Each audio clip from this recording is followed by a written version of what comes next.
Okay, let's dive in. We're talking about work today, but not just, the tasks. The whole idea of work is it feels like something fundamental's changed, right? Oh, absolutely. It really has. For, gosh, so long, work meant a place, a set schedule. That structure was just Yep. assumed. Yeah, the bedrock. Yeah. And then, bam, C-19 hits, and suddenly everything's up in the air. That Uh-huh. immediate shift, everyone's scrambling to work from home, Right. and then all the talk about the new normal, companies debating, going back, staying remote. Mhm. It felt like we were all making it up as we went along. We sort of were, but through all that chaos, something important started to emerge. And we see this coming through in the sources we're looking at today, Hmm. including some really sharp insights from the Boardroom Masterclass series, specifically a discussion they had called Redefining Productivity. It's not where you work, but what you deliver. Uh, okay, so that title kind of gives it away, doesn't it? It really does. The big takeaway seems to be the shift away from when you work or where you are, and much more towards what you actually, get done, Yeah. the output, the value. Exactly. And if you're involved in leading or guiding an organization now, especially at that board or governance level, understanding this shift isn't just like helpful, it's essential, foundational, really. So think of this deep dive as, well, a continuation. We're building on previous explorations of the modern workplace, especially through that governance lens you find in the Boardroom Masterclass materials. Right. Our mission, then, is to unpack these big changes in how work happens, look at the models popping up, and, importantly, figure out what it all means for organizations and for the boards meant to be overseeing them. Sounds good. Let's get into what the sources are showing us. Okay, so C-19, that was the big catalyst, pushing everyone into remote work almost overnight. What happened next as things settled a bit? Well, it wasn't uniform. The sources show a real mix. Some companies, they just fully embraced it. One mentioned stayed remote for 5 years, actually. Wow, okay. Others tried hybrid models, a bit of both. And some, frankly, seem to really struggle to adapt at all. And one immediate thing people noticed, a clear benefit, was ditching the commute, right? Okay. And all the time getting ready for the commute. Oh, yeah. The sources even put a number on it like 3 or 4 hours saved every day. Yeah, think about that for a second. 3, 4 hours daily, you calculate that out over a year. It's hundreds of potential days recouped. That's huge. It really is. The insight there is just how much of our time the old model was sort of invisibly consuming. Time people could suddenly use differently. But, and this is a big but, their sources highlight that extra time didn't come without costs. The mental health side of things became a real issue. Definitely. Isolation, the blurring lines between home and work. Suddenly, these new pressures emerge that just weren't really there in the same way with the old office structure. And that's where it connects directly back to governance, doesn't it? Yeah. Precisely. Because these aren't just nice to have HR issues anymore, they become core strategic concerns for boards. Workforce well-being, maintaining productivity, the company's responsibility. Yeah. Suddenly, policies, budgets for mental health support, these are serious boardroom conversations. Okay, so that's the remote hybrid piece. But the sources also talk a lot about another big shift, Mm. the rise of gig work or freelancing.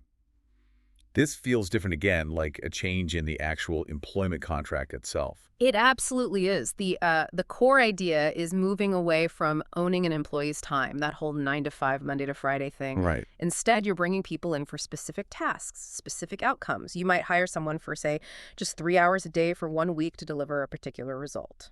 So why do workers go for this model? What's the motivation there, according to the sources? Often it's about autonomy, flexibility, wanting to, fit work around other things that are meaningful to them, family, passions, maybe even other projects. So they get more control. Exactly. It's about regaining control of their schedule, defining work on their own terms to some extent. And from the employer's side, what's the opportunity, the insight for them? Well, partly it's accessing very specific skills right when you need them without the long-term commitment, but maybe more fundamentally, Yeah. it forces employers to be incredibly clear about the output they need. What's the actual problem to be solved?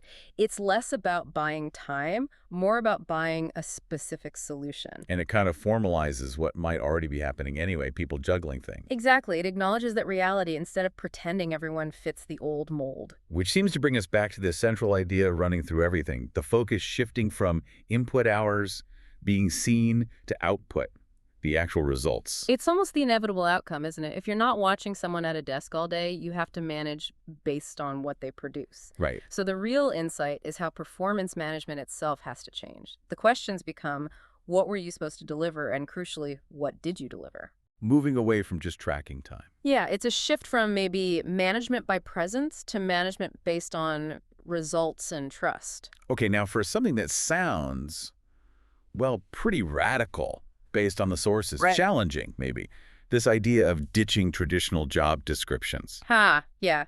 That one tends to raise eyebrows. especially the anecdote about a company running for 15 years without them. It does, and the immediate reaction, the first question people ask is, but how does anyone know what to do? How do you define roles? So what's the thinking behind it? Why ditch the JD? The argument in the source material is that traditional JDs, those bullet point lists, can actually work against what companies say they want.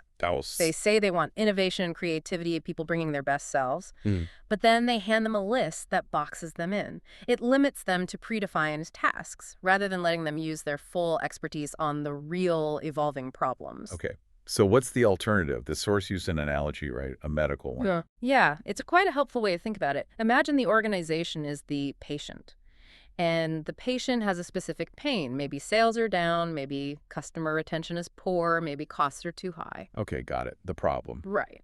Now, the person you hire or bring in, they're the expert, like the doctor. So the expert doesn't get a list of instructions like take temperature, give a pill. Exactly. They don't get a rigid JD. Instead, they diagnose the patient's pain. They use their expertise to figure out the root cause, and then they propose the treatment. Ah, so they define what they will do to fix the problem. Precisely. They essentially create their own scope of work, their own JD, if you like, based on their unique ability to address that specific pain. Interesting. So the process is, company says, here's our pain. Expert says, okay, here's how I think I can fix it. They discuss it, agree. And then the company provides the support needed for the expert to actually deliver that treatment. And it's not set in stone. The sources mentioned trying things out. Yeah, very much an experimental approach. You try the proposed solution, you build some light frameworks around it maybe, see if it works. If it delivers results, great, keep going, refine it. And If it doesn't work, you squash it, as the source puts it. You stop that approach and try something else, maybe with a different expert or a different proposed treatment. But the employer still has a role in guiding it. Oh, absolutely. Like the patient telling the doctor about allergies. The organization needs to provide context. That proposed solution won't work because of X system, or our culture means we need to approach it this way. Okay. But the fundamental insight is hiring for the skill and the expertise, and then trusting that expert to define the best way to apply it, rather than dictating the steps from the start. So let's pull this all together. We've got the shift to output, the rise of gig work, performance management changing, this radical rethink of job descriptions. What does this all mean for boards, for governance? Well, the big insight is that these aren't just separate trends. They're creating a completely different kind of organization. And when you add in other forces like digital transformation, AI boards need a much more holistic view of their workforce. Not just seeing people as line items on a budget. Exactly. Seeing them as dynamic sources of capability, of solutions. But that also brings concrete challenges for the board. Like what are boards actually grappling with now because of this? Think about budgets. Are they approving funds for proper home office setups for remote workers? Ergonomic chairs, good internet subsidies? Right, things they never had to consider before. Or investing in the right collaboration tools so people can actually work effectively when they're not physically together. And, crucially, circling back to mental health. Approving significant investment in support systems, maybe virtual well-being programs, dedicated resources. These are real financial and strategic decisions landing on the board's table. It really drives home that boards can't just rely on the old playbook.